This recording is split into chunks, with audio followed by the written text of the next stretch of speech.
Les poulets mangent mieux que nous. Parce qu'ils mangent le bon riz, ils mangent même vitamines qu'on devait manger. Normalement, le riz n'a pas besoin d'être joli. Lorsqu'on gratte le riz, on enlève les vertus. Là. La saleté qu'on pense, c'est la saleté. Oh, ce sont les vertus. Lorsqu'on gratte, il devient très blanc. On a l'impression qu'on a touché du caoutchouc. Voilà pourquoi les gens ont l'impression que le riz importé, c'est du caoutchouc. Parce qu'ils grattent, ils rendent ça joli.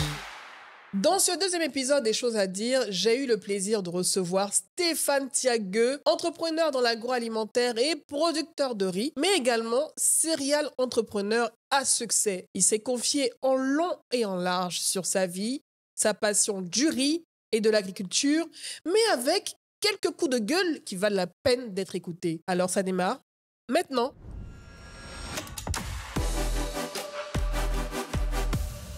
Bonjour Stéphane. Bonjour, maman. Comment tu vas? Ça va très bien. Ça me fait trop rire quand tu m'appelles maman. Ça fait un genre, ouais, tu vas dans tata et tout. Tu m'étais tata. Ouais, je suis vieille quand même. Oui. Je suis une jeune quarantenaire. 40 piges. Alors, Stéphane Thiagueux. J'ai bien prononcé. Rock. Quoi ça? Comme la pierre. Comme la pierre. C'est carrément dans ton état civil? Oui, Rockefeller, rock. Ok. Donc, Stéphane Thiagueux. Rock. C'est ça. Ok. Tu es issu de la région de l'Ouest, c'est ça? C'est ça. D'accord. Précisément Sanguiné. Sanguiné. Ça, c'est Mans, dans la zone de Mans et tout ça? C'est entre Mans et Danané. Entre Mans et Danané. Oui, oui. La merveilleuse région des montagnes de Côte d'Ivoire. Quand vous êtes là-bas, le matin, quand vous vous réveillez, comme on le dit là, il y a la fumée qui sort de votre bouche. Il neige là-bas. Il neige là-bas.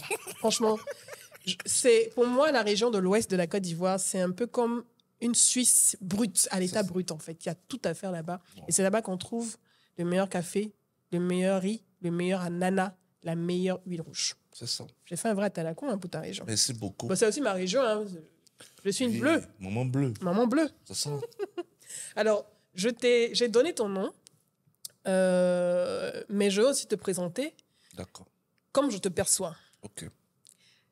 Comme l'ambassadeur, en tout cas l'un des ambassadeurs du riz. D'accord.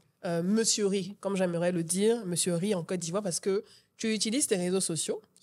Tu utilises toi-même pour faire la promotion de cette denrée de première nécessité en Côte d'Ivoire, qui est l'un des aliments les plus consommés ou l'aliment le plus consommé dans ce pays. Et tu utilises tes réseaux sociaux pour en parler. Tu as une entreprise, tu as une marque, Riz d'ici. Alors, toi-même, avec tes propres mots, je veux que tu te présentes aux auditeurs, aux spectateurs, des mots à dire. D'accord. Déjà, c'est déjà dit, je m'appelle Thiagueux Rock Stéphane. Ok. Il ne faut pas renverser le terme, il ne faut pas dire non. Tu veux le régner déjà. C'est ça. Et je suis un jeune Yacouba. Ok. Voilà, je viens de Mans. J'ai la trentaine. Et entrepreneur, agripreneur, il peut dire slasher, parce que j'entreprends dans plusieurs secteurs d'activité. Mais il faut dire que le domaine du riz, c'est le secteur où je suis beaucoup impliqué. C'est le secteur prépondérant dans ton business. C'est le secteur où, quand je le fais, j'ai l'impression que je rends service, je nourris la population. Déjà, attendre ça pour manger. C'est le secteur où j'embauche plus de personnes. C'est le secteur le plus viable. Tu es un serial entrepreneur, on va dire, puisque tu as plusieurs casquettes. C'est ça. C'est pourquoi j'ai dit slasher. Nous, on te connaît par le riz, dont tu fais la promotion, et ta marque, c'est Riz d'ici. C'est ça. Comment tu es rentré dans ce business? Tout a commencé à Mans. Voilà.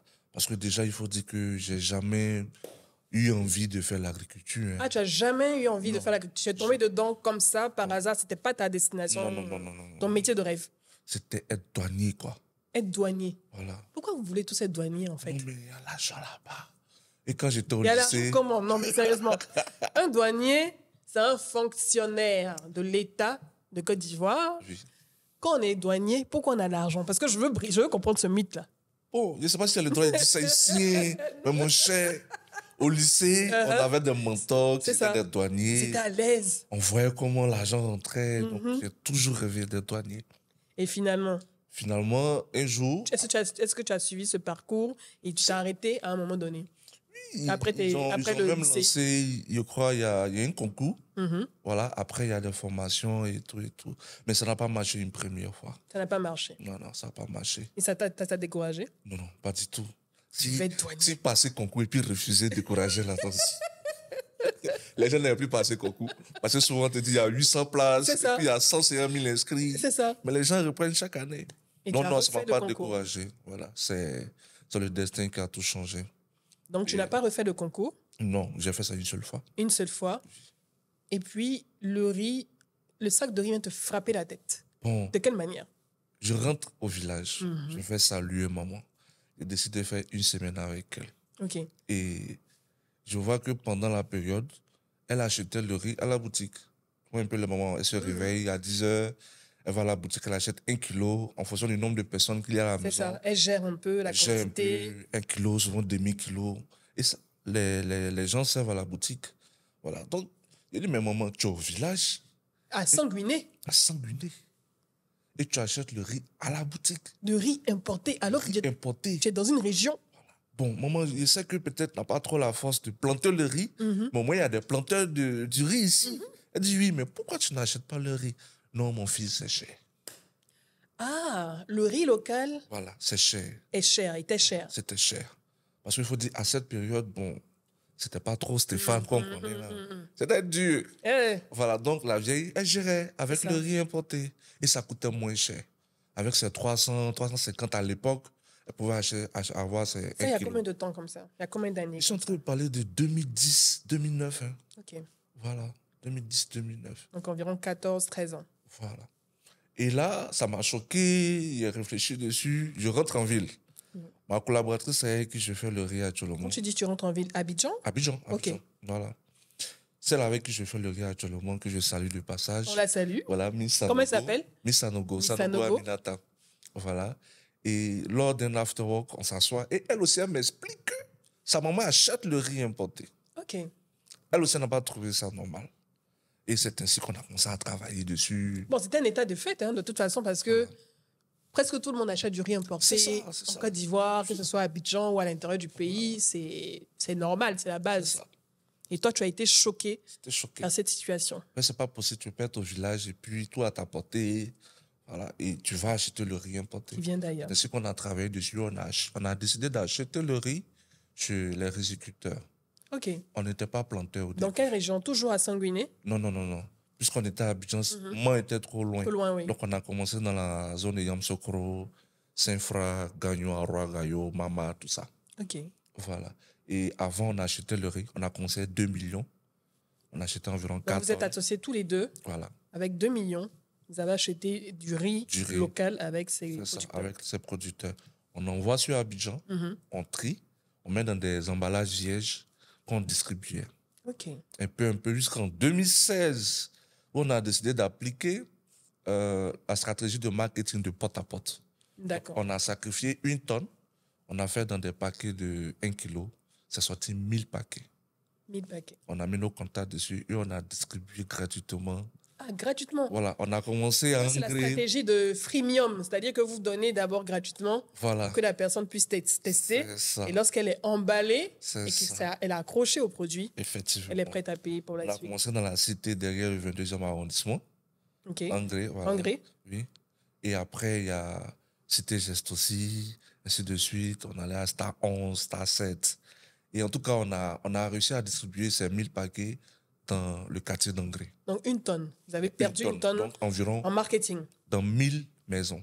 OK. Même quand on ne trouve pas papa, on ne trouve pas maman, on trouve la dame de maison. On lui dit, quand papa rentre, combien quand maman rentre, donne-lui.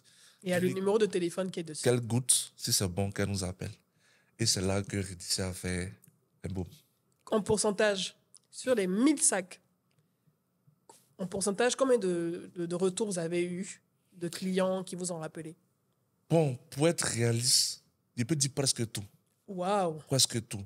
Mais environ 900 personnes quand même m'ont rappelé. Waouh! C'est énorme, ça. Et c'est là qu'on s'est lancé dans la production. Parce que les parents avec qui on achetait le riz ne pouvaient plus nous donner C'est ça. le riz dont la demande venait vers nous. Donc, Parce que la demande était trop forte? trop, trop. Nous sommes passés rapidement de 2 tonnes jusqu'à 15 tonnes par mois. Voilà. Et ça allait De très 2 vite. tonnes à 15 tonnes. Waouh, ça allait super vite. Ça allait très vite. Et ça, c'est il y a 6 ans. Oui. Et c'est en 2018 qu'on a créé maintenant Ridici. On a créé la marque et on a commencé à distribuer. C'est en 2020 que nous avons faire l'apparition sur les réseaux sociaux. En ce moment, nous avons déjà un carnet d'adresses. On ravitaillait déjà plus Vous de distribuez 2500 déjà. familles Waouh. par mois. Donc, directement, ces familles, elles étaient, on va dire, en griffe, abonnées donc, Abonnés. à la marque, Voilà. habituées à la marque. C'est ça. Et chaque mois, bon, selon, parce qu'en général, tout dépend du sac aussi. Oui. Pour les familles, une famille en moyenne, c'est un Voilà. sac. Par exemple, les familles musulmanes là-bas, ils sont un peu nombreux. C'est souvent 50 kilos par mois. 50 kilos par mois. Voilà. Et il y a d'autres familles où c'est 2-3 personnes, c'est 25 kilos par mois. Par mois. Les célibataires, c'est 5 kilos. 5 kilos par mois. Voilà. Et donc, on vous rappelle chaque mois pour Chaque venir mois. réalimenter le Il y a stock. certaines familles même qui faisaient le virement sur nos comptes COPEC. Voilà. Et chaque mois, on le coupe là-bas, ça vient sur nos comptes. Nous, on ne fait que déposer. Déposer. Souvent, ils oublient. On dépose, ils viennent à la maison, ils voient les sacs. Ah, Stéphane, tu as déposé le sac. Ok, désolé du retard. Et c'est un excellent moyen de fidélisation de la C'est ça. clientèle. Parce que le but, c'est de ne pas réfléchir, surtout pour des denrées de première nécessité. Effectivement. Parce que le risque pour le riz local, c'est le supermarché. C'est ça. C'est-à-dire, bon, en tout cas pour la catégorie de clients qui va au supermarché faire des courses, sur le moment, s'il voit le riz et il sait que son riz à la maison est fini, C'est fini. et qu'il y a une urgence, C'est ça. il peut prendre le riz en attendant. Oui, Et ça peut être un blocage pour la suite, en c'est fait. ça. Alors que là, directement, vous avez connecté à votre client et c'est une vraie fidélisation que vous avez mis en Et place. les familles musulmanes sont nombreuses, même dans notre carnet d'adresse. OK. Eux-mêmes, souvent, 2 semaines après, c'est fini, et là, 50 kilos. Waouh. Ils reprennent encore parce que chez eux, il y a Vous tout n'êtes le pas temps les si- mariages, il y a les tout le temps les mariages, cérémonies. Donc, exactement, il y a du monde voilà. et tout ça. Donc, c'est comme ça, d'ici à... Et après, ce sont les mêmes familles qui demandaient, mais Stéphane, si vous faites le riz, nous aussi, on a besoin de la tomate, on a besoin du piment. C'est ainsi qu'on s'est lancé dans plusieurs cultures dans l'agriculture. Et donc, tu as diversifié ton business. C'est ça. L'entreprise, c'est Riz d'ici, mais elle fait beaucoup plus que le riz. Oui, il y a Riz d'ici, il y a Agrichais, qui est une entreprise de production de maraîchers. Ok. Tout ce qu'on met dans ça, Agrichais fait ça. Vous vendez ça aussi. Voilà, Donc, c'est directement de la terre à l'assiette. à l'assiette. Et également, j'ai vu du porc. On fait des pondeuses, on fait les escargots. Et tu deviens une multinationale, toi. En tout cas, félicitations. On se cherche. Ah ouais, tu te cherches bien. Félicitations. Merci beaucoup. Et en tout cas, je salue ton abnégation, ta détermination. Quand j'entamais donc la discussion, je parlais du fait que je t'ai découvert sur Facebook, D'accord. et notamment grâce à un appel on va dire, à l'aide que tu lançais, C'est ça. et surtout un coup de gueule aussi que tu lançais sur le fait que, en tant que producteur de riz, entrepreneur en agroalimentaire, et qui veut faire la promotion du riz local, C'est ça. et qui a une forte demande, tu n'arrives pas à trouver de terre C'est ça. pour pouvoir étendre ton exploitation de riz. Et j'avais été touchée par l'appel et j'ai commencé à te suivre et voir. Je suis une cliente même de riz d'ici. Merci. Ils ont un excellent service commercial, ça je tiens Merci. à le préciser. Et donc j'ai découvert toutes tes activités. Ce qui te caractérise, c'est ta bonne humeur. En tant qu'entrepreneur, on se dit, ah, mais il est toujours de bonne humeur, il n'a pas de soucis. Il y a des soucis. Ah, il n'a pas de soucis, il est toujours de bonne humeur, il est jovial et tout. Si tu devais te définir, en fait, au-delà de ton statut d'entrepreneur, peut-être les 3 choses qui te caractérisent le plus. Quand on dit Stéphane Tia, ou Stéphane, parce que je vois, tu t'appelles Stéphane Sucré sur Facebook. Je ne sais pas pourquoi tu t'appelles Stéphane Sucré. Non, mais c'est juste un spédo. Avant d'être entrepreneur, on Ouais. jouait les comédiens un peu sur... Tu pour attirer les as abonnés. une carrière de comédien aussi un peu... Bon, pour me créer mon réseau, mhm. je me jouais les comédiens pour organiser les allocoparties. OK. Voilà, c'est ainsi que les abonnés sont venus. On a utilisé les abonnés maintenant pour se faire de l'argent. Ça fait de l'argent. Tu es très intelligent. Les 3 mots qui te caractérisent le plus. Je peux dire, comme j'ai dit tout à l'heure, jovial. J'aime m'amuser. Ouais, en fait, tu as tout le temps le sourire. Comment tu te fâches? Est-ce que tu te fâches, en fait? Pourquoi je me fâche aussi, c'est pas C'est bon. vilain, c'est très C'est vilain. très vilain, c'est très vilain. Ouais. Moi, mais souvent après, je m'assois, mais attends, j'ai été désagréable quand même. Donc, voilà. Mais je suis tout le temps jovial parce que j'aime m'amuser, j'aime la bonne humeur. Quand je suis dans un endroit, j'aime me faire des amis. Voilà. C'est rare que je me fâche. Quand je suis fâché, c'est pas bon. Et j'aime travailler. J'aime l'argent.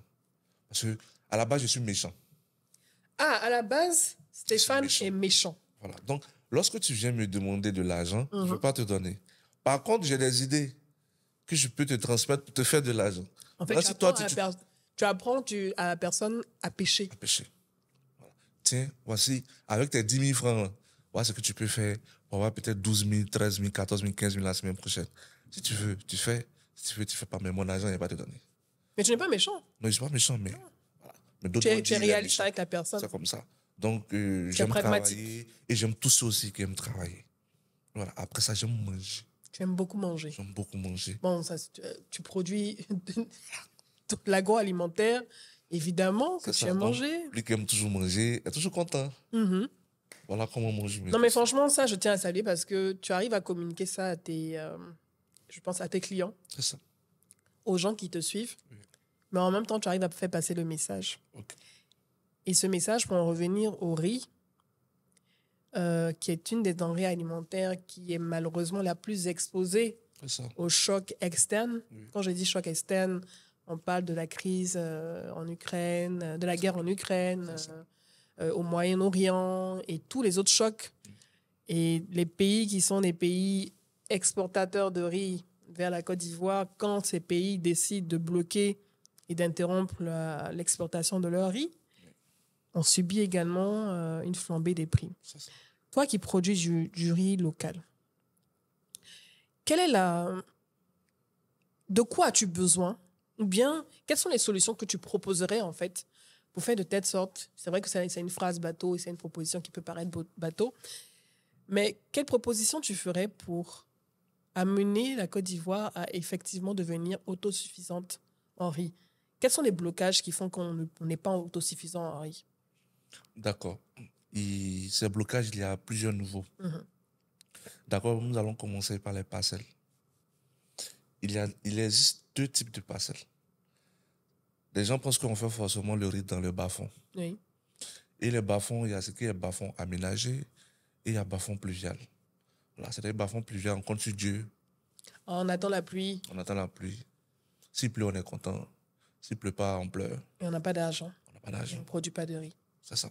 Et il y a les parcelles aménagées où soit on fait des gros forages, ou on fait des retenues d'eau. Quand on dit bassin, excuse-moi, c'est quoi? C'est dans ce genre-là, je veux dire en pente, ou bien c'est de la terre, c'est une surface plane dans laquelle, de façon imagée. Ça dépend de la parcelle. Mhm. Voilà, mais généralement, ce sont des surfaces planes. Oui. Même si c'est en pente, Oui, lorsqu'on la mélange, on rend ça plat. ok. Voilà.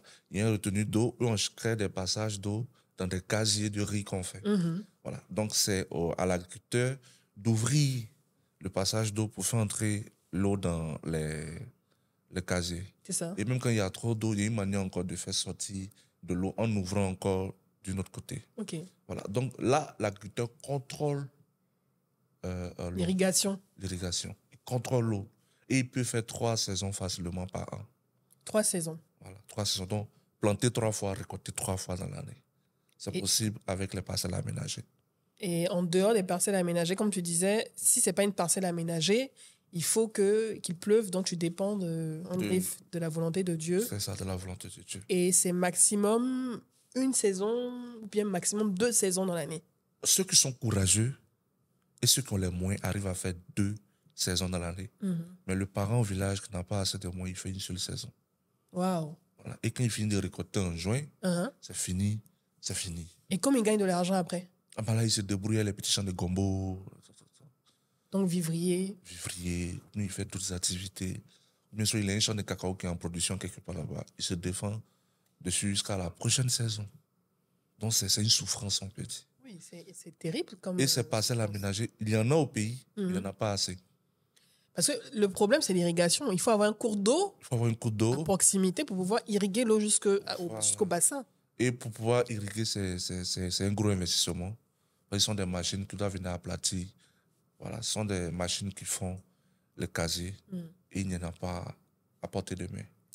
Être producteur de riz et même être dans l'agriculture, ça demande énormément de moyens. Parce que j'écoutais différents podcasts, dont celui de Philippe Simo, avec des invités qu'il avait reçus, qui sont agroalimentaires. Pareil également avec Entrepreneur State of Africa de Kaï et Moulay aussi, que je salue. Mais du constat qui est ressorti, des échanges qu'ils avaient eus avec ces personnes, ces entrepreneurs dans l'agroalimentaire, c'est que ça te brise le mythe de oui, bah, non, je me lance dans l'agriculture parce que, ouais, bon, j'ai une petite parcelle, je peux produire. Mais tu ressors de là en comprenant en fait que ça demande beaucoup de moyens, beaucoup de technicité pour pouvoir effectivement bien produire en fait. Bon, à ce niveau encore, Mais je dirais toi, tu ne partages pas forcément cette opinion. Non, non. Ok. Moi, je dis que ça dépend Mhm. de l'ambition, La taille. de l'ambition de l'agriculteur. Ok. Voilà. Parce que les parents qui sont au village, ils ont les moyens pour faire les 2 hectares. Mhm. Et leurs 2 hectares, dans leur tête, c'est quoi? Le nombre de tonnes que je vais avoir, je divise en 2. Je mange une partie en famille, l'autre partie, je vends pour scolariser mes enfants, C'est soigner ça. mes enfants. Les besoins Voilà. primaires. Et ça rentre dans son programme. C'est ça. Voilà, l'argent qu'il gagne, il arrive à faire son programme avec. C'est ça. Il gagne de l'argent pour mettre son enfant à l'école, pour habiller sa famille, nourrir sa famille. Souvent, même ça finit pas et puis la prochaine récolte arrive. Voilà, ça, c'est l'ambition de l'agriculteur. Moi, Stéphane, j'ai envie Tu es de un produire entrepreneur. en grande quantité. Oui. J'ai envie de faire mon usine. J'ai envie de peut-être même exporter au Burkina, au Mali et tout ça. Donc là, c'est pas le même niveau. Donc, Moi, les j'ai besoin ambitions, d'assez selon de les moyens. ambitions, Voilà. L'agriculteur, lui, il a juste besoin d'un peu de moyens pour pour vivre. c'est tout. Voilà. Mais toi, en tant qu'entrepreneur, tu es conscient que ça demande énormément de moyens. Parce que pour faire 2 hectares ou bien 1 hectare, je n'ai pas besoin de machine. Parce que je mange ça dans ma famille. Ok. Moi, je produis pour manger dans ma famille et faire manger près de 5 000, 6 000 familles après. Là, j'ai besoin d'assez de moyens. Voilà. Et les moyens aujourd'hui, l'agriculture, sans la mécanisation, c'est une perte de temps. Donc, après les parcelles, qui sont un peu comme un blocage, il y a le manque de machines. Le manque de machines. Mais j'ai vu que tu avais des tracteurs. J'imagine que ça t'a coûté bonbon. Oui, grâce à ma réputation, Ah ben, Dieu merci. j'ai approché certains C'est vendeurs. important de soigner sa réputation. C'est ça. Donc, j'ai approché certains vendeurs, voilà, et j'ai signé des partenariats où je fais un apport et je payais chaque fin du mois jusqu'à ce que la machine me revienne. Voilà, c'est comme ça, un peu. Ça n'a pas été la même année. C'est au bout de 3 ans qu'on a eu à acquérir ces machines. Vous avez Mais ça combien de coûte machines? vraiment cher parce qu'une machine, ça peut aller jusqu'à 30 millions, 25 Ah ouais. millions par machine. Et ça encore, c'est la machine. On ne parle pas des accessoires. Quels sont les accessoires? Parce que là, il y a quand tu dis machine, Par le exemple, les tracteur. tracteurs, il y a le pulvérisateur, ce qu'on prend pour s'aimer. Voilà, il y a des disques. Souvent, quand la terre est trop dure, il y a des disques qui cassent le sol. Souvent, quand il y a trop d'herbe, il y a d'autres disques qu'on met qui permettent de retourner carrément la terre. Donc, il y a des accessoires qu'on achète. Après, il y a des vidanges, les filtres. Les pièces coûtent plus cher même souvent que... La machine Voilà, elle-même. coûtent très cher. Tu as combien de machines au total? 3 machines. tracteurs. 3 tracteurs. Voilà, et une moissonneuse batteuse. Une Une moissonneuse moissonneuse batteuse, c'est une machine qui récolte le riz, qui bat le riz et met dans les sacs. Donc, elle on fait n'est tout plus ça à en même l'époque, temps. voilà, on Oui, n'est plus à l'époque où on voyait les images des femmes qui ramassent qui et coupent puis qui battent qui un tapent. bâton. Oui, Non, on oui. n'est plus... Voilà, si tu dois nourrir des familles, tu as besoin de machines qui récoltent automatiquement, qui battent, qui mettent les mises en sac automatiquement. Voilà. Donc, un gros investissement pour pouvoir mécaniser cette agriculture. Voilà. Et tu n'es pas le seul dans ce secteur. Non, Vous non, êtes non, non, plusieurs nous sommes plusieurs. qui vous débattez au il y a une quotidien. Il y a des fédération femmes, il y a même. des hommes. Ah, il y a une C'est ça. fédération. Il y a une fédération même des marques de riz ici en Côte d'Ivoire. Vous êtes combien au total? Environ 14 marques de riz. Ah oui, Voilà. 14 marques de riz local. Oui. Et Voilà. vous partagez le marché. Il faut dire aussi que le marché, il est large. Hein. Il est balèze. Il est vaste. Voilà. Même si aujourd'hui, moi, Stéphane, il fait 20 000 hectares, ça ne peut pas suffire, quoi. OK. Voilà. La demande est là. La demande, elle est forte. Très Et forte. vous n'arrivez pas, vous, 14, à satisfaire la demande de riz local Oui. en Côte d'Ivoire. Non, non. Tout à l'heure même, j'ai dit qu'à partir de 2020, on ravitaillait déjà 2500 familles par mois. Avec notre présence sur les réseaux sociaux, nous sommes passés rapidement à 4500 familles. Voilà. Parce qu'il faut dire que de la manière, maman Edith mange mon riz, elle est contente, elle aime le riz. C'est comme ça qu'elle en parle. C'est ça. Elle apporte de nouveaux clients. Donc chaque jour, les 4500 nous envoient de nouveaux clients. Oui. Aujourd'hui, en 2024, les 4500 clients qu'on a fidélisés depuis 2020, là, on n'arrive même pas à les ravitailler. Wow. Parce que les nouveaux clients viennent lutter la quantité de riz qu'il y a à l'entrepôt. Mais donc, qu'est-ce qui te manque actuellement pour pouvoir bien satisfaire ses clients déjà et ceux que tu ambitionnes d'avoir? La banque, l'argent, les terres. Qu'est-ce qui te manque pour pouvoir passer à l'autre étape? Déjà, j'ai besoin de compléter mes parcelles parce que je travaille déjà sur 600 hectares. 600 hectares. Voilà. Et tu as besoin de plus de 600 De hectares. plus, jusqu'à Combien 1500 hectares. 1500 hectares en plus. Oui, 1500 hectares. Non, pour compléter, genre, je peux dire 900 hectares pour faire 1500 Ah, pour faire hectares. 1500 hectares. Voilà. Et après, j'ai besoin des machines. Pas forcément me donner de l'argent. Même s'il y a des partenaires qui peuvent me mettre des machines à ma disposition, ça m'arrange. Voilà. Après, je travaille avec plusieurs producteurs. Environ 400 producteurs qui font un hectare et demi, 2 hectares, que je rachète leur riz.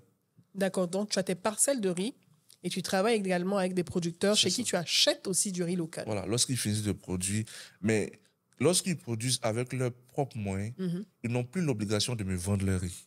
D'accord. Donc, derrière, pour qu'ils puissent avoir la main sur leur riz, moi, je les accompagne. Voilà. Donc, avec mes machines, je laboure leurs parcelles.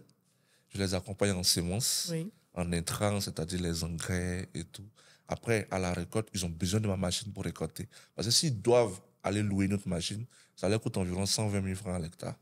Voilà. Donc, je dois pouvoir faire tout ça pour pouvoir avoir la main sur leur riz. Oui. Voilà. Donc, ces 400 personnes, je les suis comme ça depuis 5 ans maintenant. Depuis 5 ans. Voilà. Et là, j'ai besoin d'aide encore parce que lorsqu'ils sont satisfaits, ils invitent leurs cousins à rejoindre l'organisation. Ça devient trop. Après, lorsqu'ils t'approchent, non, j'ai fait mon programme. Actuellement, je ne peux pas te financer. Il faut attendre d'abord. Voilà. J'ai besoin d'accompagnement dans ce sens aussi. Tu es un magnat du riz en devenir qui a énormément de potentialité et qui a juste besoin de passer à l'échelle. Je peux dire, je veux industrialiser mon travail. Mais il faut industrialiser son travail. Si je dois atteindre mes objectifs. On est en 2024, on est dans un monde qui va hyper vite, où il y a la concurrence est énorme, où dans d'autres pays, les agriculteurs, les producteurs sont subventionnés. Oui. Et nous, on est dans un pays qui recherche l'autosuffisance alimentaire pour ne plus être dépendant des chocs mondiaux. Et toi, tu es là. Vous êtes 14 au total. Et il y a d'autres même qui ne sont pas enregistrés, qui sont là. Il y a certaines usines qui ont leur marque de riz, mais qui ne déclarent pas. Ils vendent ça de façon informelle dans leur localité. Voilà. Il y a beaucoup de marques de riz ici en Côte d'Ivoire. La question qu'on les clients posent souvent, les Ivoiriens, pourquoi on ne vous voit pas dans les points de distribution, les centres commerciaux, dans les supermarchés, les supérettes? Pourquoi on ne vous retrouve pas passer? Parce qu'en général, quand tu parles d'une marque de riz locale, où est-ce qu'on peut acheter? Donc, quand ils s'attendent à ce que tu lui répondes, oui, au supermarché du coin et tout et tout, pourquoi on ne vous retrouve pas là-bas? Il y a 2 raisons. La première, c'est que déjà, le riz n'est pas beaucoup. Le riz n'est pas beaucoup. C'est pas beaucoup. On revient au point de la difficulté de satisfaire la demande. C'est ça. Voilà. Comme j'aime dire beaucoup sur Internet, assez de communication sans des produits en stock est nul. C'est nuisible même en plus au business. C'est ça. Au contraire, même ça te fait couler parce que tu parles beaucoup, mais quand on demande ton riz, on dit ça finit. Ça ne suit pas. Et c'est frustrant. C'est frustrant. C'est frustrant. Voilà. Et le riz n'est pas beaucoup, donc on ne voit pas pourquoi aller exposer encore dans les grandes surfaces. Après, le supermarché t'appelle pour te dire mon riz est fini, il faut envoyer 2 tonnes. Tu n'as pas. Et même après, quand tu auras le riz, tu iras vers eux. Ils vont te dire, ah, toi, ton riz, ça finit. Après, on attend 10 mois pour que ça revienne. Donc, c'est ça encore. C'est ça le premier problème. Le deuxième problème, il faut dire aussi que le pourcentage que souvent demandent les supermarchés, c'est trop élevé. C'est trop élevé. C'est trop. C'est les 2 raisons. Pourquoi on trouve Parce que ça va rendre encore votre riz beaucoup plus cher. Soit ça rend plus cher, ou bien un autre petit bénéfice, ça, ils vont gratter des temps. Là-dessus. Voilà pourquoi on ne trouve pas souvent le riz local dans les... Donc la distribution directe est beaucoup plus simple. C'est beaucoup plus simple. Voilà. Et aujourd'hui, avec le DC, par exemple, je ne connais pas pour les autres marques de riz, mais avec le DC, on est à peu près dans toutes les communes, actuellement, sauf à Niamey et puis à Djamé. Sinon, on n'est pas tout à Abidjan. Et vous avez des livreurs? On a des livreurs, Titi Total. Voilà. Souvent, on vous appelle, ça fait pas 30 minutes. Non, ça ne dure pas. Hein. Tu commandes ton riz, il y a un commercial qui est très actif là, qui t'appelle automatiquement au bout de 2-3 heures. Voilà. On vient vous livrer. Donc là, même, on est en train de réfléchir sur un système pour qu'on puisse livrer gratuitement. OK. Voilà, donc nous avons commandé des motos sur la Chine, Oui. là, qui arrivent très bientôt, d'ici le mois d'août. Les motos seront là, donc on pourra distribuer gratuitement sur la ville d'Abidjan, pour le moment. Sur la vie d'Abidjan, gratuitement. Pour le moment, Tout pour retenir les clients et les c'est ça. fidéliser. C'est ça, Une autre question qui me taraude, oui. forcément, oui, les clients savent faire la différence, mais pour ceux qui nous écoutent, qui sont à l'extérieur, quelle est la différence? Qu'est-ce qui fait la différence entre le riz local ivoirien et le riz importé venant du Vietnam et d'autres pays? D'accord. Puisqu'on dit riz blanchi, il y a eu même des scandales où sur Internet, on a vu des vidéos de riz qui étaient en griffe du riz en plastique. Bon, bref. Qu'est-ce qui fait la différence entre le riz importé et le riz local ivoirien? D'accord, je vais prendre l'exemple sur un t-shirt Mhm. noir Oui. qu'on a l'habitude de laver. Voilà. Certaines personnes rincent juste à l'eau, mais ils peuvent rincer ça sur des années OK. et le t-shirt reste toujours noir. Oui. Mais imagine quelqu'un qui met toujours son t-shirt noir dans La lessive. la lessive avec des produits. Oui. Une fois, 2 fois, 3 fois. Au bout de 3, 4 mois, le t-shirt n'est plus noir. Il Oui. devient délavé. Voilà. Le riz local, avant, les mamans, elles mettaient dans des mortiers, puis elles pilaient avec un pilon. Mhm. Donc, c'est la coque jaune qui est dessus qui quittait uniquement. Oui. Donc, le riz restait très nourrissant parce qu'il y avait tout ce qui est comme vitamine sur le riz. C'est ça. Et ce n'était pas très blanc. Oui. C'était un peu sale, mais au village, ce n'était pas sale. Oui. C'était vraiment nourrissant pour les parents. Il gardait toutes ses vertus. Le riz gardait toutes ses vertus. Toutes ses vertus. Nous, aujourd'hui, avec le riz local, il y a des machines qui blanchissent le riz.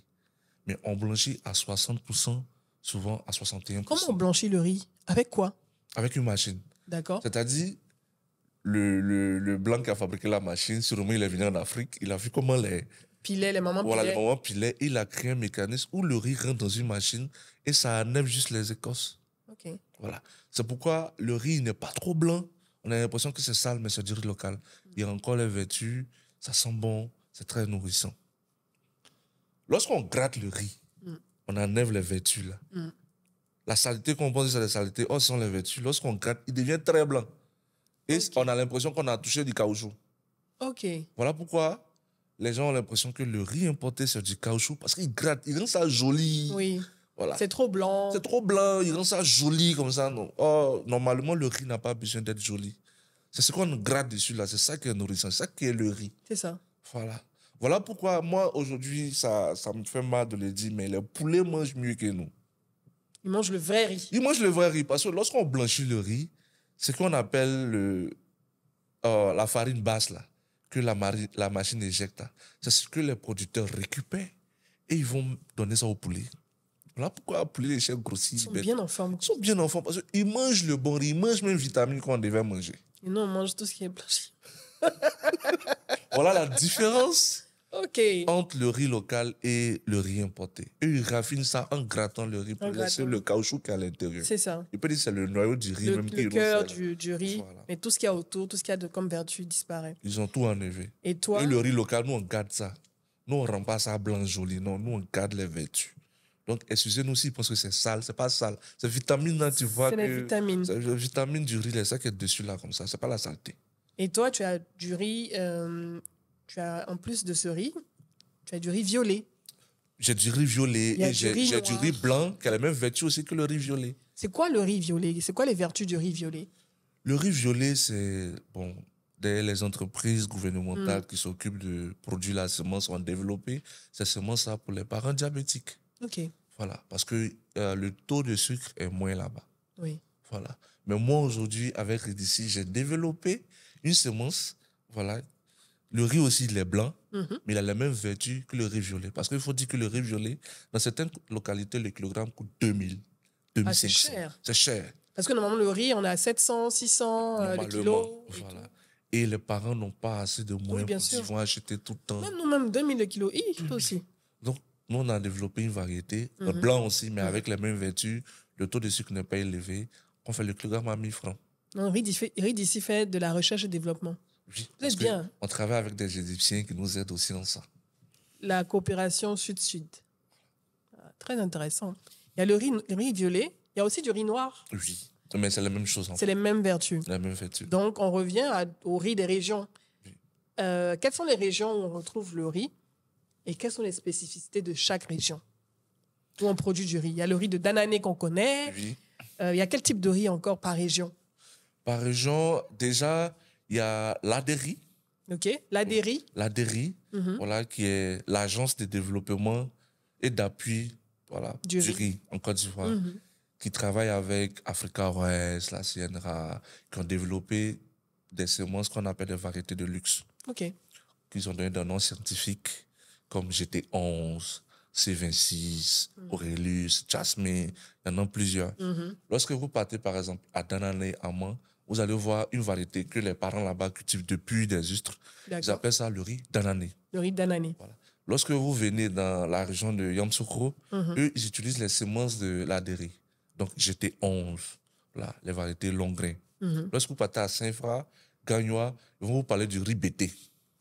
Le riz BT. Gouro. OK. Le riz BT, le riz Gouro, c'est une variété qui n'a pas besoin d'expertise, n'a pas besoin d'être présent. Je peux dire, c'est un peu sauvage. C'est sauvage. Souvent, c'est à la même taille que moi. Tu n'as pas besoin de désherber les dents. Lui, il étouffe même l'herbe. C'est pas vrai. Oh, ça monte à Ça ce niveau. monte Wow. très haut. Très haut. Et après, lorsqu'il finit de récolter, souvent même, il y a des parents qui n'ont pas besoin de planter encore. Le même riz qu'ils ont récolté repousse Repousse encore. encore. Oui. Ils viennent récolter après encore. Voilà. Donc, quand vous partez à Kachola ou bien à Boaké, ils vont vous parler du riz Zouzouawa. Zouzouawa. Voilà. Ça veut dire quoi, Zouzouawa? Je sais pas. Attends, Zouzouawa, c'est BT? C'est Non. pété, mais c'est beaucoup actuellement dans la région de Boaké. OK, d'accord. Il est un peu comme le Malouroussou. Voilà, lui, il monte. Parce que là-bas, les familles sont... Nombreuses. Voilà, donc ils aiment le riz qui monte beaucoup dans la marmite. Exactement. Voilà. Et donc, tu maîtrises toutes ces cultures-là. Je vais t'appeler l'empereur du riz. Parce qu'avec toute cette technicité, toute cette maîtrise, toute cette connaissance, normalement, d'ici 2 ou 3 ans, si ton appel est entendu, tu devrais tripler ta production de riz avec des moyens, bien sûr, et certainement qui viendront. C'est ça. J'en suis certaine. Oui. Parce que plus la demande augmente, plus tu es contraint à un moment donné, soit tu ne peux pas arrêter. Tu es Non, obligé tu peux d'avancer. arrêter. Tu peux arrêter. Et quand tu te contentes de la clientèle que tu as déjà, tu passes pour quelqu'un qui n'est pas ambitieux. Exactement. Voilà. Et tu as l'impression souvent c'est que tu tâtonnes parce que c'est le même chiffre d'affaires que tu Exactement. Et réalises. ça, c'est pas un bon signal. C'est pas un bon signal pour un entrepreneur. À ce jour, quelle est ta plus grande douleur dans tout ce parcours où, par accident, on va dire, tu t'es lancé dans le riz en essayant de résoudre un problème que tu avais constaté en voyant ta mère? Quelle est ta plus grande douleur ou ton plus grand échec? Est-ce que tu en as rencontré et qu'est-ce que ça t'a appris? C'est au niveau ce qu'on appelle bas-fond pluvial, Ok. où on conteste la volonté de Dieu Ah, tu attendais, tu espérais que la météo soit favorable. soit favorable. Mais tu avais les données de la Sodexam. C'est ça. Mais souvent, on a l'impression que les données, là, Ouais. ce soit la télé ou bien sur papier, Dieu fait autre chose sur le terrain. C'est Dieu qui décide. C'est Dieu qui C'est le décide. dernier mot. C'est ça. Et on a eu à semer 60 hectares. 60 hectares. Et ça avait plus de 3 mois. Mais après, plus de pluie. 60 hectares. Et vous n'avez plus eu de pluie. Plus de C'était quelle pluie. période? C'était dans la période de mai, juin. Et c'était en 2021. Donc le soleil qui est tombé là, Ça a séché. ça a séché. Et je ne sais pas ce qui s'est passé. Si c'est quelqu'un qui fumait, qui a jeté un mégot de cigarette là, le vent a envoyé ça là-bas, ça a brûlé Là, le ça champ. a tout brûlé. Ça a tout Les brûlé. 60 hectares. Les 60 hectares. Mais attends, mais tu t'écroules. 60 hectares. Et c'est quand le feu touche l'herbe que le feu s'éteint. D'ici, on va vite arriver, d'ici, ça s'est passé la nuit. Et tu as tout perdu. On a tout perdu en 2021. J'ai même mis les images sur Facebook. Voilà. Mais ça a été pour moi vraiment... Ça m'a boosté. Comment on se relève après ça? Comment on revient dans le game après avoir perdu 60 hectares de riz? Bon, tu prends un recul. Tu t'inspires de tes autres sources de revenus. Ah, il faut avoir d'autres sources de revenus. Et puis tu reviens en force. Et là, maintenant, Après ça, on a arrêté de compter trop sur Dieu. Dieu, on compte tout sur toi-même. Voilà. Et on a commencé maintenant à faire des puits. Oui. Voilà. Sur des Les bas-fonds. forages. Donc, pas forage. pas de Parce que forage. forage, ça coûte plus cher. OK. Les puits, on donne 100 000 francs ou bien 150 000 à nos frères burkinabés là, parce qu'ils sont très bons dedans. Ils te creusent un puits là et on achète des motopompes, on met des tuyaux à l'intérieur. Et lorsque le bas-fond manque de l'eau, la motopompe jette de l'eau dans le champ. Et ça coûte moins cher. Si c'était forage, par forage, ils vont te payer 3 millions, 10 millions, 7 millions. Oui. Voilà, on fait plutôt des puits à l'extrémité du champ et au milieu du champ. Au milieu Donc, du 5 champ. puits, voilà, ça coûte environ 500 000, 600 000. Et ta plus grande joie Ma plus à grande- ce jour? À ce jour. Oui. Ma plus grande joie, c'est lorsque j'ai agrandi le nombre de riziculteurs qui me ravitaillent en riz. Parce qu'avant, ils étaient 50 Oui. personnes. Après, ils ont Il y a ramené. combien de femmes dedans? Tu sais, moi, j'aime bien. Ma collaboration voir dont si- je parle, Il y a la promotion de la femme, oui, bien sûr, c'est ton associé. c'est ça, ta mon associé. collaboratrice. Elle a eu une association qu'on appelle les Femmes Glorieuses. Elle a 400 femmes à son actif. Waouh. Voilà. Elle fait les maraîchers avec ses femmes. Elle rachète la tomate. Actuellement, la tomate, la star. Voilà. Mais ces femmes ont la tomate. Waouh. Voilà, elles rachètent On le n'est pas dans la période de la tomate? Si. Si on est dans la période. Elles font des contre-saisons, Des elles font contre-saisons. sous-serre, tout ça. Voilà, avec notre entreprise Agrichain. OK. Voilà. Donc, lorsque le nombre de riziculteurs est monté à 400, je connaissais beaucoup les ruptures de stock, ça a diminué maintenant. OK. Donc, ça a été là ma plus grande joie. Et j'ai vu que rapidement, les clients ont augmenté. Parce que je n'avais plus de rupture de stock. Voilà. Souvent, j'étais en rupture, les clients m'insultaient. Bon, d'accord. Quel est la pire injure que tu as reçue? Ouais, vous les Ivoiriens, là, c'est comme ça. Vous commencez un truc, vous ne terminez pas. Vous dites que vos riz, là, c'est bon, on a mangé maintenant, on aime, on veut renouveler chaque mois, on vous appelle, c'est fini, c'est fini, c'est fini.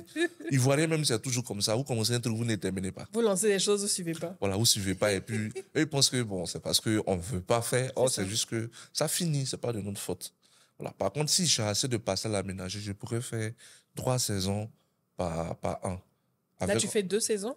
Actuellement, je fais une saison. Tu fais une saison et la par deuxième saison, c'est avec les riziculteurs. Là. Oh, OK, d'accord, qui viennent en soutien. Ils viennent en soutien. Donc, plus tu auras de terre, Plus tu seras capable de faire 3 saisons dans l'année. c'est ça. Aider Stéphane à trouver ces terres pour pouvoir passer à 3 saisons. Parce que Des terres vraiment aménagées. des terres Ça. aménagées, il y va de l'intérêt de pouvoir arriver à cette autosuffisance alimentaire, ça. surtout en riz. C'est ça.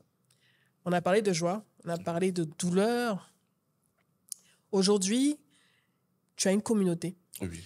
qui te suit, qui t'accompagne. Une communauté qui est également une communauté de clients Oui. et tout. Quelle est ta relation avec, je veux dire, toutes ces personnes qui t'encouragent, qui te soutiennent et tout, au-delà des retours, oui, négatifs que tu as pu avoir à un moment donné, quels sont les retours qui t'ont le plus marqué de cette communauté? D'abord, quand ça a commencé, les gens m'approchaient Mhm. à cause de mes affaires. Oui. Parce qu'il faut dire, à part le riz, je suis dans plusieurs secteurs d'activité, je suis dans l'immobilier, mais Ah, pas tu es dans immobilier, l'immobilier. vendre des terrains, immobilier, hôtellerie. Là.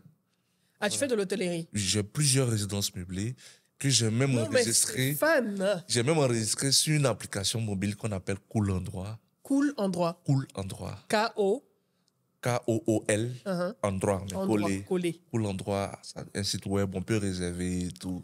Donc, il a des résidences meublées. En fait, tu es un businessman dans l'âme. Voilà. Tu ne t'arrêtes jamais. Non. Et Tu aimes l'argent. j'ai une plateforme aussi de SMS de marketing, OK. voilà, où je vends des messages professionnels, Groupés. les SMS personnalisés Oui, que les entrepreneurs peuvent acheter pour envoyer à leurs clients, oui, voilà, avec le nom de leur entreprise. oui.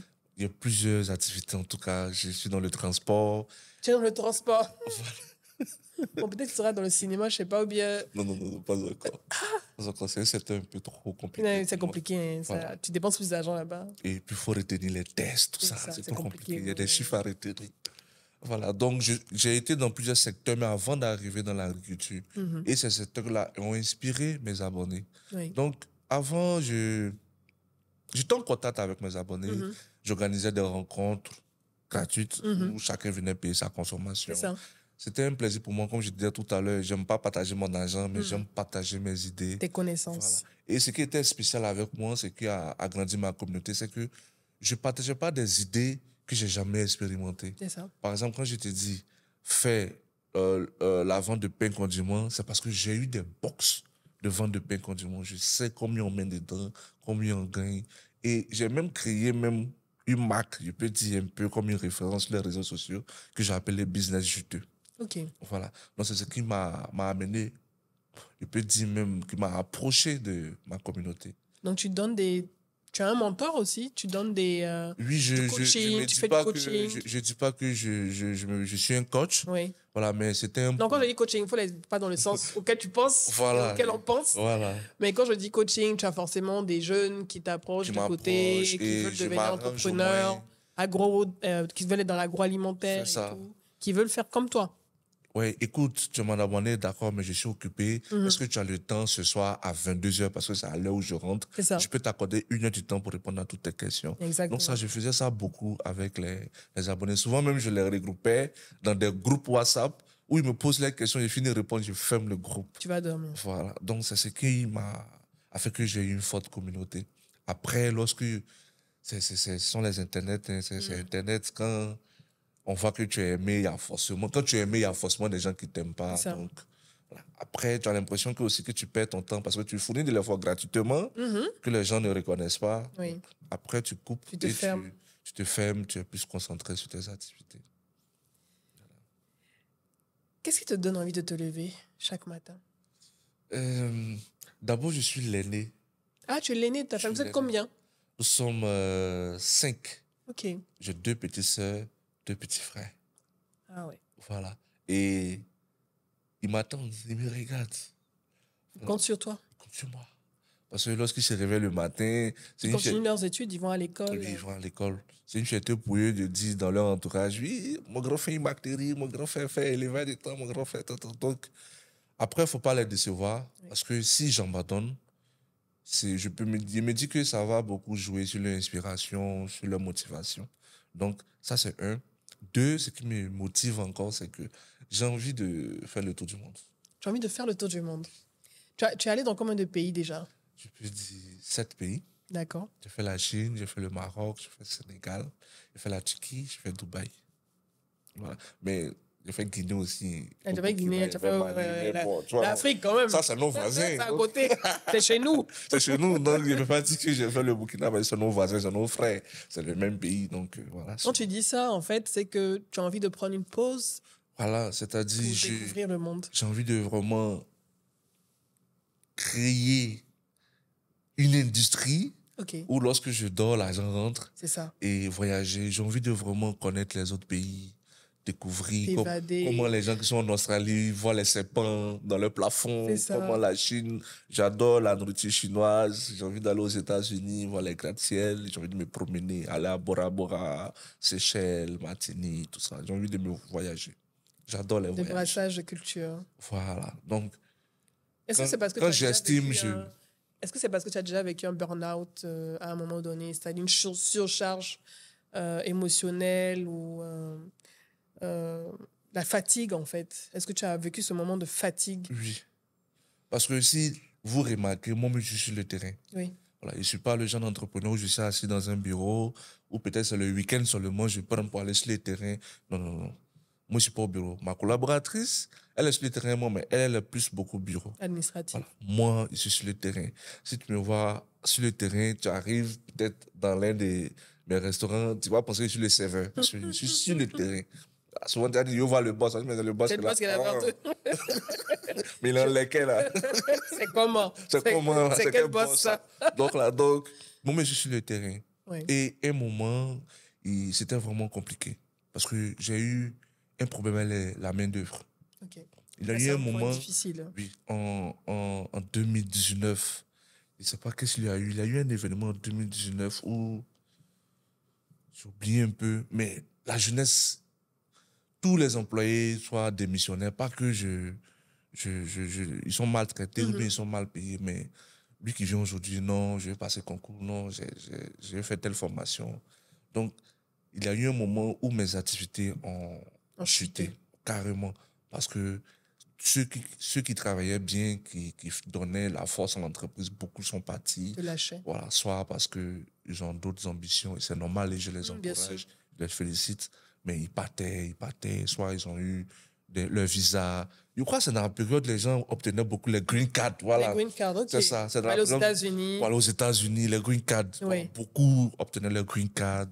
Voilà, d'autres partaient faire des formations. Et c'est là même, j'ai vu que dans la période, il y a beaucoup qui s'installaient. Le cabinet Au Canada? d'anglais, non, encore Ouais. tu vois ici. Les cabinets d'anglais. Oui, oui. Oui. Les gens commençaient à donner des cours d'anglais un peu par-ci, par-là. C'est vrai, les cabinets commençaient à naître. Et beaucoup rentraient dans ces cabinets, soit pour se former, ou bien aller travailler dans ces cabinets-là. Donc, j'ai perdu beaucoup de bons employés comme ça. Tu as voulu abandonner? Non, j'ai pas voulu abandonner, mais ça a été un choc. Oui. Voilà. Et pendant 6 mois, c'était vraiment dur parce que je me retrouvais en train de courir de gauche à droite. De tout gérer. Et quand j'ai fini de mettre ça sur pied, c'est là que je suis parti au Maroc, à Fès. De changer les idées. Voilà, j'ai fait 2 semaines. Je me suis amusé. Et c'est là que j'ai vu Tu as l'importance. fait la Java. Oh, bon, pas la Java, mais je me suis promené dans le désert. Ouais. J'ai fait la bonne Tu bouffe. t'es évadé. Piscine. Ouais. Voilà, dans Tu as la pris forêt. soin de toi. J'ai pris soin de moi. Lorsque je suis rentré, c'est comme si j'avais 16 ans façon. Voilà, ça m'a beaucoup j'avais 16 boosté, ans, ça m'a super fait équinqué. plaisir. Ouais. Voilà. Après, j'ai commencé à fonctionner comme nos mentors qui réussissent, qui s'accordent souvent 1 mois de vacances dans C'est l'année. important. Voilà. Avant, je ne prenais pas de vacances. Mais c'est après ça, j'ai commencé à me donner 1 mois de vacances, 2 semaines de vacances. J'ai vu que le voyage, ça ressource, ça motive, ça régénère les cellules du corps, Tu l'as expérimenté. ça ouvre l'esprit. C'est Parce que vraiment de toute façon, important de si voyager. tu n'es plus là, tout Bon, s'arrête. c'est après, j'ai vu que si j'étais pas là, c'était pas bon. Oui. Et là, j'ai commencé maintenant à travailler des experts qui me coûtent plus cher. Mais ils ont un bon rendement et je me dis que c'est mieux de payer plus cher pour avoir un bon rendement que de payer moins cher et perdre cher, quoi. Et surtout, vu que ton objectif, c'est de pouvoir, à un moment donné, t'évader, voyager, découvrir le monde, pendant que même quand tu dors, ton business C'est ça. fait entrer de l'argent, que ce soit à minuit, à 3 heures du matin ou à 6 heures du matin. Par exemple, avec d'ici, je suis couché, par exemple, à Bora Bora. Je sais que j'ai mes Tu as les camions. notifications. Voilà, notifications. L'argent, l'argent, l'argent, l'argent. J'ai des camions qui vont chercher le riz, l'usine est là, il y a des employés qui sont là, qui vont blanchir, ils connaissent la routine, blanchir, transporter, envoyer au magasin. Il y a une équipe qui ravitaille les distributeurs. Tout fonctionne. Est carré, tout est. Je suis couché, je regarde mon application, la courbe monte. Monte. Voilà, donc c'est ce que L'argent je vais atteindre, quoi. Voilà. Ou quand on m'appelle, C'est ça. c'est que soit peut-être le président veut me rencontrer. Donc, Exactement. allô, boss, le président nous a contactés. Ok, je viens. Mais quand on ne m'appelle pas pour dire, ouais, boss, Il y a des problèmes. un camion qui est tombé en panne là-bas, ou bien il y a un tracteur, voilà. À ce moment, tout ça, c'est réglé, quoi. Ben, on te le souhaite, hein. Merci beaucoup. On te le souhaite. Merci. On se rapproche de la fin. On a parlé de business, on a parlé de ton activité, de toutes tes activités dans l'agroalimentaire et même en dehors, parce que tu es un Mais j'ai même pas businessman. tout cité. En plus, tu n'as pas tout bon. cité. Faut pas y Ah oui, non, franchement, même moi-même, c'est bon. Faut pas y tout cité. Faut pas te donner des problèmes. J'ai un mania, franchement. Il y a la famille aussi. Oui. Est-ce que tu as une famille? Oui. Je suis très en couple. Ok. Voilà. Et j'ai un enfant. Tu es très en couple, mais tu n'es pas marié. Non, pas encore. Mais je D'accord. suis très en couple. Ça dit quoi, Je très suis pas en un couple? cœur encore à apprendre, quoi. Je suis pas un cœur à apprendre. Je suis très en couple. Je suis pas encore marié, mais bientôt, très Tu as un enfant? Oui. Il a quel âge? Environ 1 an et demi. 1 an et demi. 1 an, oui. Ok. Et ça fait combien de temps vous êtes ensemble? Il y a longtemps. Elle te soutient depuis le départ? Oui, depuis le départ, elle me soutient. Au moment où tu démarrais ton business du riz et toutes les autres activités? J'avais Ok. déjà démarré et elle est venue dedans et on chemine ensemble. Voilà, elle est un soutien fort pour moi, Je la émotionnellement. salue. Voilà. Merci. Continue de le soutenir. Merci beaucoup. En dehors de toutes tes activités, de tes nombreuses activités, comment tu fais pour te détendre quand tu n'es pas dans ton champ de riz, dans tes champs de riz? J'adore la conduite. Ouais, ça, j'ai rien à voir. En off, il aime la vitesse.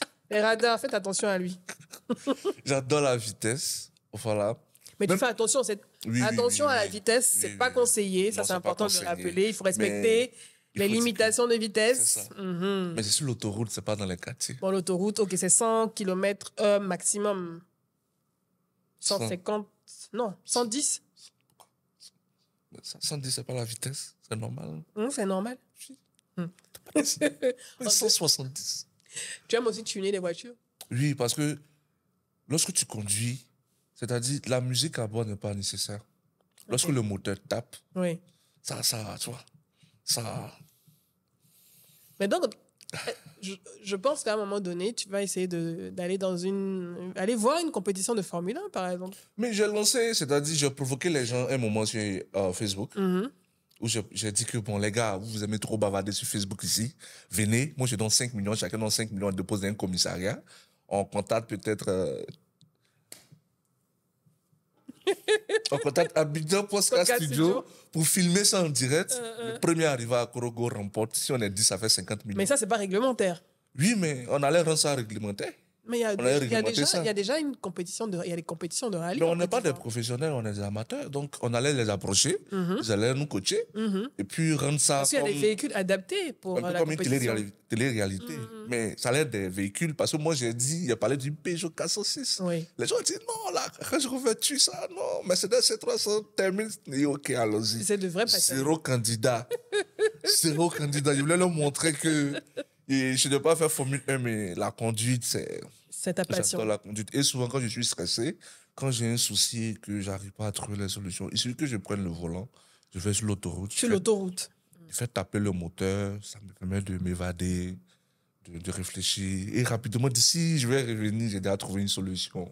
En respectant la limitation de vitesse. C'est très Oui, important à très rappeler. important, très important. Il y a la vidéo-verbalisation qui est en marche C'est ça. et qui fonctionne très, très bien. Actuellement, même si je ne dois pas 60 000. Tu dois 60 000. Venez récupérer votre argent. Alors, pour terminer, tu es dans un pays. J'imagine que tu adores ce pays. C'est ça, j'adore. La Côte d'Ivoire. Sinon, il allait partir m'installer en Australie. Ah, depuis, hein. On dirait que tu aimes beaucoup l'Australie. J'adore l'Australie. Malgré tout ce qu'on voit, Oh, les ça. kangourous, les serpents Moi, qui j'aime sortent les des animaux. WC et tout ça. À Chandéry, là-bas, on rencontre tout le temps les serpents, les scorpions. Tout. Tu t'es fait déjà mordre par un serpent? Oui. Ah bon? Mais avec la pierre noire, Oui. ça a juste aspiré le venin. Après, je suis parti à l'hôpital. C'est quoi la pierre noire? C'est une pierre qu'on vend souvent dans les bacs de Yopougon. Ok. Je crois qu'il y en a en pharmacie aussi. C'est une pierre noire. Lorsque le serpent te pique, tu mets juste dessus, ça aspire le venin. Mhm. Voilà. Qu'importe le type de serpent qui te mord. Après, tu as le temps d'aller à l'hôpital, de te traiter et tout. Parce que si tu n'as pas la pierre noire, Oui. soit ça te paralyse, Waouh. ou bien ça te fait perdre connaissance. Connaissance. Voilà. Et tu as- Quand tu tu as as la été- pierre noire, Mhm. tu mets dessus, ça aspire le venin. C'est comme si c'est une aiguille qui t'a piqué, quoi. Tu sens juste une douleur, C'est ça. mais c'est bon. Tu peux te déplacer, rouler même ta moto pour aller à l'hôpital tranquillement. C'est Tu effrayant, as ça. environ 2 heures, 3 heures de temps pour faire ça. Avant que ça fasse effet. Voilà, avant que ça fasse effet. Tu as été mordu combien de fois? Une seule fois. Une seule fois. Bon, on souhaite que ça soit juste la dernière. Non, attends. Mais j'ai pas peur. Tu n'as pas peur. Tu n'as peur de rien, Rien. à part Dieu. Non, pas Dieu quand même. Dieu, c'est Et c'est le boss. le boss. Ouais, mais à part ça, j'ai peur de rien. Je suis un aventurier. J'aime expérimenter. J'aime découvrir de nouvelles choses. Tu vas me tester. Voilà, j'ai pas peur. Comment tu vois ton pays dans 20 ans? Dans 20 ans, je vais parler d'abord de mon secteur d'activité. Aujourd'hui, ça me fait plaisir lorsqu'on dit que l'agriculture est la source mère de l'économie ivoirienne. Mais pour parler honnêtement et franchement, si l'État ne subventionne pas les acteurs du secteur, l'agriculture va disparaître. Parce que là, beaucoup de personnes ont commencé à abandonner Il y a un exode, les gens se désintéressent de plus en plus de l'agriculture. de l'agriculture. Ils laissent tomber carrément. Et aujourd'hui, c'est malheureusement ceux qui ont les moyens, ceux qui ont réussi soit dans qui ont réussi dans l'immobilier, dans certains secteurs, qui sont en train d'investir un peu dans le secteur. Mais aujourd'hui, lorsque vous partez dans les zones rurales, vous allez voir que les parents même qui avaient des grands champs de cacao, des grands champs de Ils sont en café, train de revendre tout. ils sont en train de revendre tout. Oui. Voilà. Vous laissez Et- des grandes exploitations et c'est des grandes exploitations qui ont Et, beaucoup et plus de aujourd'hui, moyens. ceux qui rachètent, ce sont des gens qui cultivent la banane, Oui, mais ils ne vendent pas sur place. ils exportent. Ils exportent. ou bien des séries qui plantent des arbres, Oui. qui coupent ces arbres, qui font des bois, qui exportent. Ça peut créer une sorte de crise sociale parce que si les parents, en tout cas, ont moins de terre pour cultiver leurs denrées alimentaires et eux-mêmes pour se nourrir, ils vont devoir consommer les produits d'exploitation qui vont coûter beaucoup plus cher Beaucoup plus cher. au regard du transport, des différentes crises mondiales C'est ça. et tout. On se Malheureusement. profile vers une crise. C'est ça. Et si l'agriculture n'est pas subventionnée comme ça, il y aura ça. Mais à part ça, aujourd'hui, je suis content de voir que les gens, la jeunesse s'implique plus dans des recherches, il y a des innovations. Mhm. Voilà, beaucoup de jeunes ont commencé à investir. Oui. Ils ont compris que, bon, c'est bon d'aller à l'école, mais avant que j'ai ce que je veux, c'est la formation dont je fais, je peux investir dans ça. Et c'est intéressant aujourd'hui, tu vois sur TikTok, tu vois Oui. des jeunes en train de vendre, souvent même à minuit, Oui. en train de faire leur direct, c'est vraiment incroyable. Et on voit ça en ville. On voit en 2019-2020, lorsque tu vas à Yopougon, par exemple, il y avait plus de jeunes dans les maquis maintenant. C'est généralement les week-ends, ils sont dans les maquis. Oui. Les jeunes se font plus rares dans les maquis. Ça fait plaisir, la jeunesse a commencé à prendre conscience. Il y a des La jeunesse est beaucoup plus entreprenante. Voilà, La jeunesse très ivoirienne est voilà, beaucoup plus entreprenante. c'est ça, c'est ça. Et avant, la jeunesse ignorait beaucoup les formations. Oui. Aujourd'hui, beaucoup se forment plus, ils ont envie d'apprendre, ils ont envie de vraiment être indépendants Ne parce veut qu'ils plus ont être vu que, ignorants dans C'est ça. le monde qui les entoure. c'est ça, et ils ont vu que plus le temps passe, la vie devient chère. Ah oui, hein? S'ils n'ont pas d'autres sources de revenus, c'est Ah oui. mort. Parce que le grand frère ou bien le cousin, Ne celui peut qui plus s'occuper compte, de vous. lui aussi, il a ses problèmes. problèmes. Donc, beaucoup ont commencé à vraiment un truc. Et avant, c'était les Aoussa, par exemple, qu'on voyait beaucoup dans la vente de Gaba. C'est ça. Aujourd'hui, il y a plus d'Ivoiriens dans la vente de Gaba. Voilà, ils sont beaucoup. Avant, c'était les jeunes filles du lac qui vendaient l'eau dans les embouteillages. Aujourd'hui, même les jeunes Ivoiriens vendent l'eau dans les embouteillages. C'est vraiment intéressant. Dans 20 ans, Oui. je pense que la Côte d'Ivoire va atteindre un niveau où c'est la jeunesse qui va contrôler, quoi. Voilà. Il y aura plein de jeunes leaders qui donneront d'autres chances à la nouvelle génération. Voilà. On espère, on souhaite que cet avenir à Dieu puisse arriver. Bon, ça et va que arriver. tous les jeunes Ivoiriens, toutes les personnes qui vivent en Côte d'Ivoire puissent en bénéficier également. Les voyages par bateau ont diminué. Les voyages par bateau, Oui, ça a diminué. ça a diminué, c'est vrai. Ça a diminué. Oui, j'ai vu les statistiques. Je regardais un document de Arte. Ça a largement Exactement, diminué. ça a Parce que diminué. la jeunesse, beaucoup, soit ils voyagent voilà, de façon formelle avec tout, ou bien ils sont en train d'entreprendre ici Et puis en actuellement. plus, avec l'extrême droite qui prend de l'ampleur en Europe, Ça. et les crises, parce que maintenant il y a une guerre en Europe, Oui. la guerre en Ukraine, il y a beaucoup de tensions dans cette région du monde, mais de plus en plus de jeunes préfèrent rester sur place. C'est ça. Et chaque année, on a l'impression qu'il y a plus d'étudiants qui rentrent du Canada, Oui, de la pour venir, France. parce qu'il y a plus d'opportunités en Ici. fait en Afrique, de plus en plus d'opportunités en Afrique. Donc pourquoi aller se fatiguer ailleurs Donc, à nettoyer les... Voilà, Dans 20 voilà ans. qu'on peut faire ici. la Côte d'Ivoire sera challengée. Trop de challenges. On est sûr que ça va arriver. Voilà, On est sûr. c'est ça. Ton dernier mot à tous ceux qui te regardent, qui t'ont écouté, je suis certain que tu as inspiré par ton histoire dans l'entrepreneuriat, dans l'agroalimentaire, dans la production de riz. Est-ce que tu as un dernier mot pour eux? J'ai un dernier mot. Le dernier mot, ça s'adresse peut-être à nos dirigeants Mhm. ou bien à certaines personnes du secteur privé qui peuvent accompagner les jeunes. Voilà. Aujourd'hui, lorsqu'un jeune entreprend, c'est d'abord sous fonds propres. Oui. Voilà, c'est déjà bon. Après, il essaie dans son Tu n'as même pas activité. parlé de banque, hein? Oui, on n'a pas parlé de banque. La banque, encore, c'est un autre niveau. Parce que après, c'est vraiment fatigant pour le jeune entrepreneur.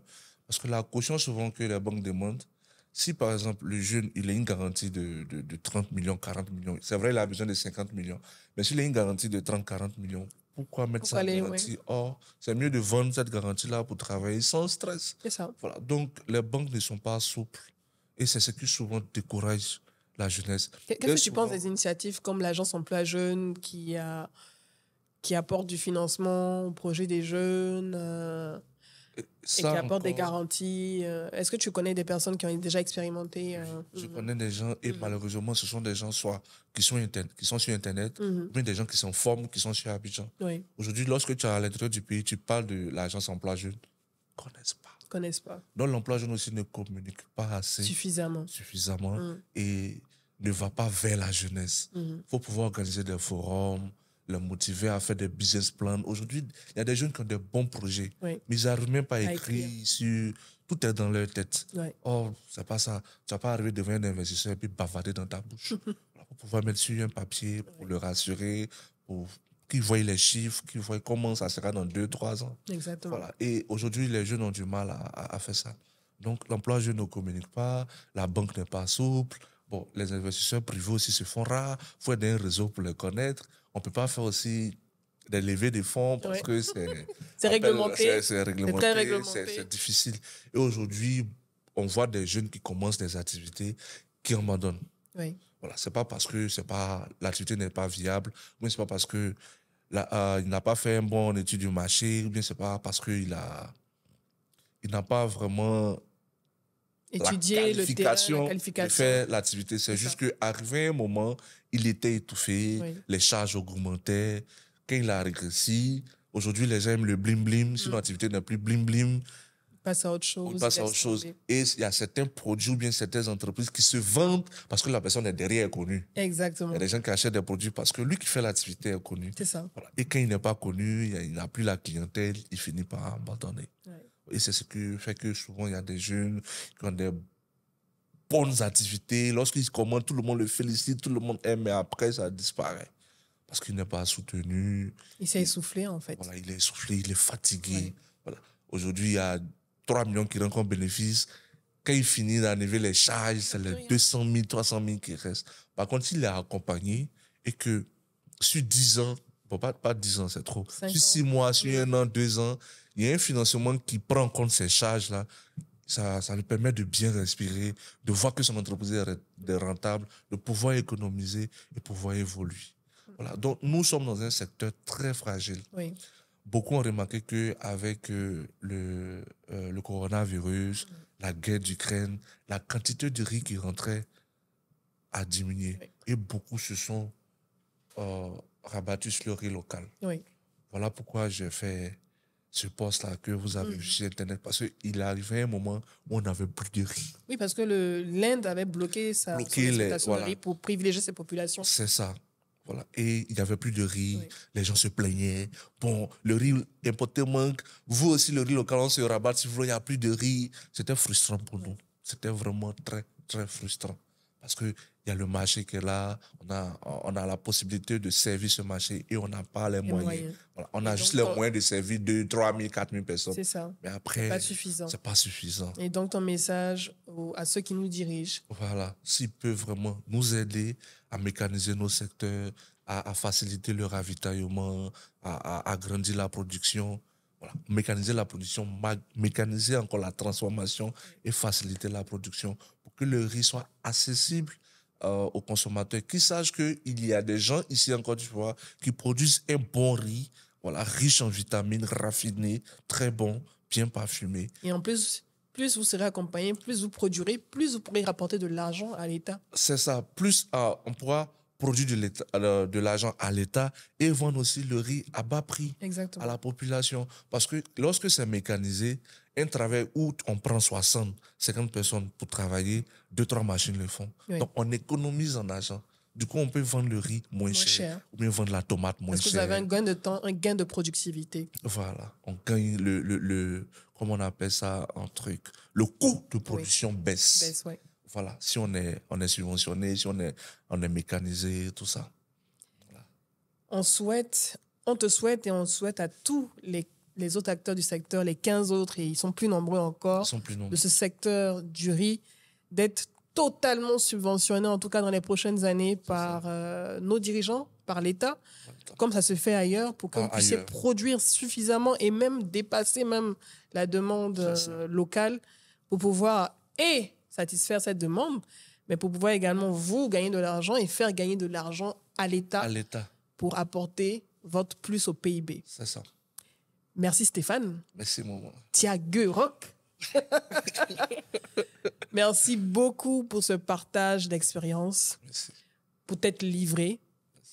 On en sait, je pense que ta communauté sera très contente d'en savoir plus sur toi, ton état d'esprit, ta mentalité, mais aussi le monde entier. Oui. Découvrir ces entrepreneurs ivoiriens qui se démarquent, qui font, qui agissent, qui nourrissent les populations, qui essaie de faire changer les choses et qui donne un aperçu de l'avenir de ce pays. C'est ça.